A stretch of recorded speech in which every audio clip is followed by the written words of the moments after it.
طابت أوقاتكم أعزائي المتابعين، والسلام عليكم ورحمة الله وبركاته. اليوم في قصة، يعني نموذج أو عينة من منظومة الفساد اللي حكمت سوريا، وكيف يتم نهب مقدرات البلاد.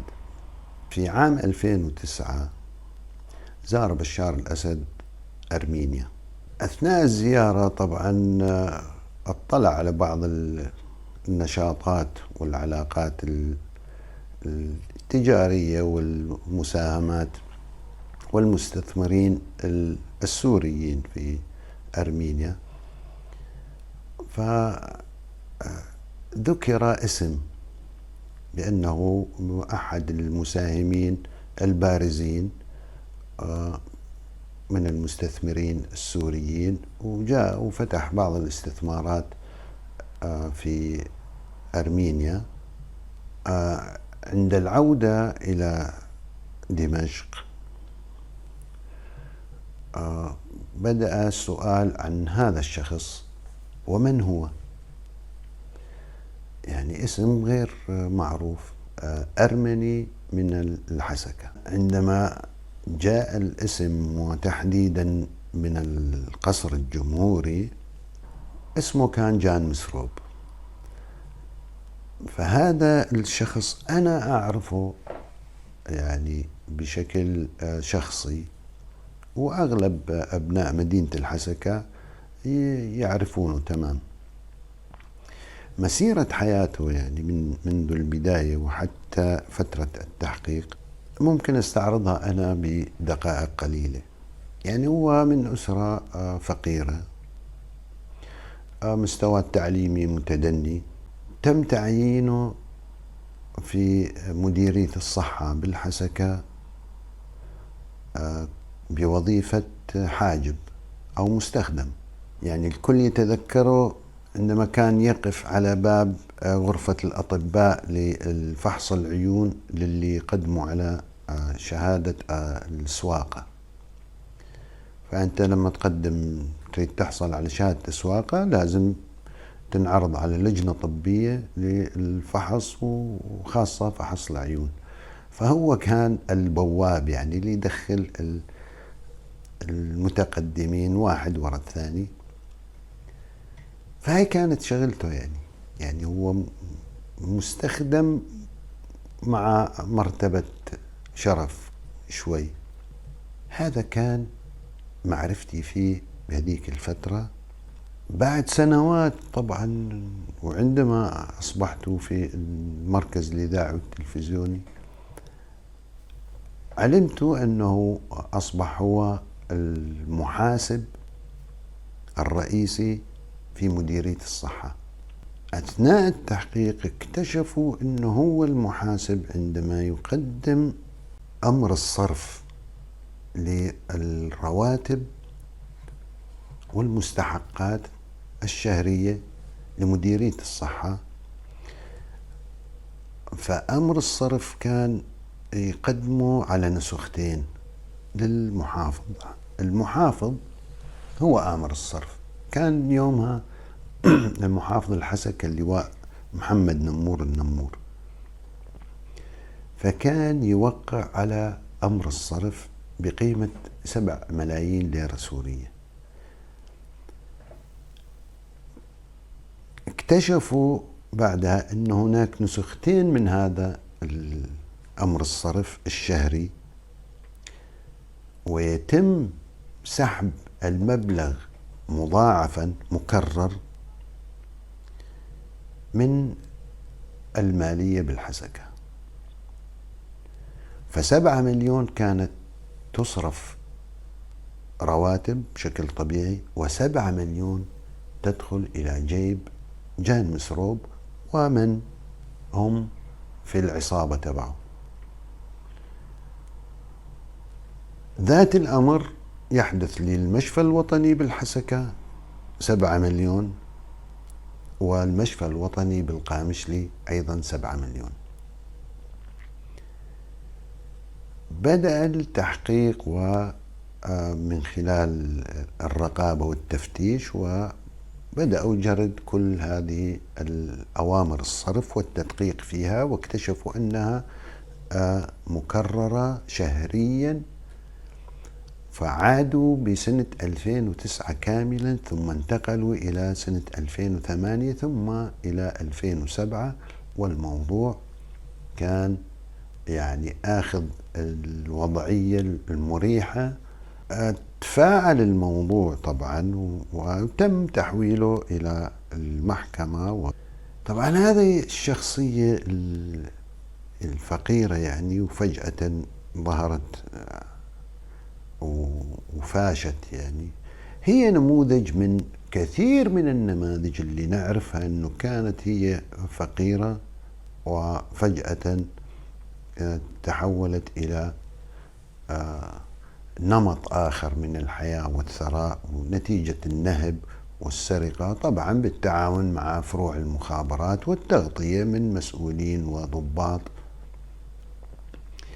هذا هو واقع الحال والفساد بسوريا بشكل عام من خلال هذه الشخصية. هذه الشخصية التي تحصيلها العلمي متدني جدا، أصبح مدير قسم المحاسبة بمديرية الصحة أو رئيس قسم المحاسبة، وتحت أمرته خريجين تجارة واقتصاد، وكان هو المدير عليهم. هذا جانب من جوانب التخريب، تخريب نفسية المواطن، تحطيم، حتى اللي يذهب لتحصيل مستوى عالي من التعليم يشعر بغبن يومي. كل ما يدخل على القسم مثلا مديره ما عنده تاسع بإيده. فتخيلوا نفسية هذا الجامعي كيف تتحطم بشكل يومي، وهذاك يزداد ثراء وهذا يتحسر ليقبض راتب بنهاية الشهر بضعة آلاف. كله كان مدروس ومقصود. الإشكالية اللي حصلت إنه بشار الأسد وأسماء لما زاروا أرمينيا، فالسفير الأرميني في سوريا كان موجود مع الوفد أثناء الزيارة. هذا السفير الأرميني هو الصديق، يعني صديق شخصي لجان مسروب، فهو اللي قدمه، وكان يريد يعني الغاية تقديمه على أنه هو يعني شخصية سورية وتستثمر وكي يصبح محظيا أكثر بتزكية من السفير الأرميني اللي فعلا كان ينزل إلى الحسكة وينام عند جان مسروب. جاءت النتائج بشكل عكسي، أن بشار الأسد أوعز إلى التحقيق عندما اكتشفوا ورجعوا بالسنوات وصولا إلى 4 سنوات ماضية. طبعا من 2009 بدأ الرجوع إلى 2008 و7 و6، فاكتشفوا أنه في 4 سنوات كان في سرقات 7 مليون من المشفى الوطني بالحسكة، و7 من المشفى الوطني بالقامشلي، 14 مليون شهريا. يعني عندك حوالي 150 مليون ليرة سوري سنويا. إذا تضربها ب4 سنوات هي 600 مليون ليرة سورية، يعني راح يقتربوا من المليار لولا أنه اكتشف. وكانت الليرة السورية آنذاك يعني بقوتها، والدولار لا يتجاوز 45 ليرة.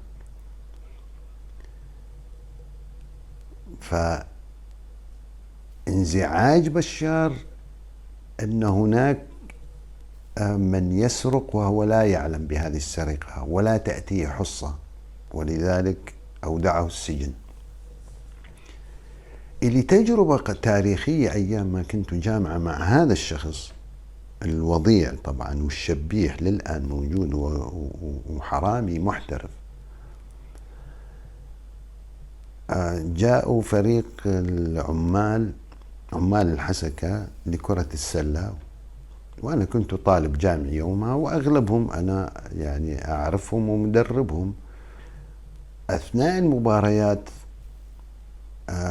كنت ألاحظ الوهن والتعب على اللاعبين، وكلهم أصغر مني بسنتين وثلاثة وأربعة، وأنا مدخن، ومع ذلك كنت يعني من بداية المباراة إلى نهايتها مستمر، والآخرين يتعبوا بسرعة، يبدو عليهم الإرهاق. فأنا بعد المباراة جمعتهم وعم يعني أوجه لهم توبيخ إنه يعني مو معقول، وين شبابكم وين كذا. فنط واحد من اللاعبين وقال لي هاي صار لنا يومين ناكل بس فلافل.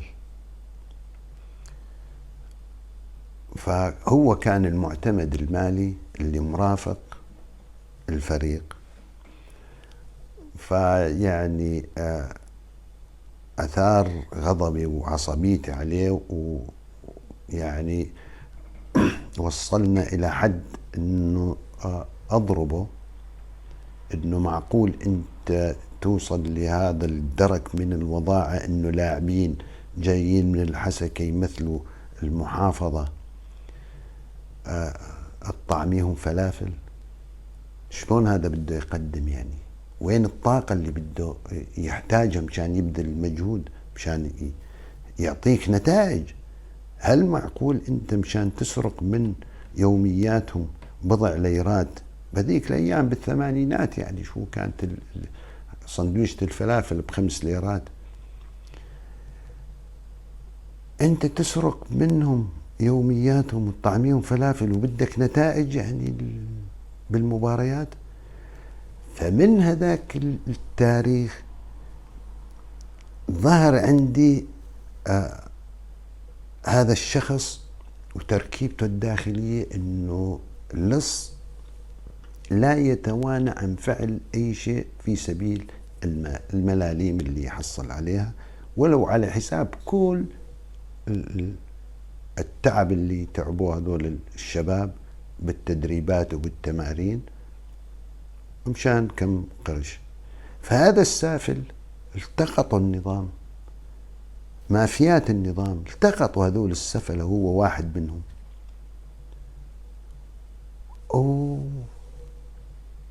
أعطوه أطلقوا يده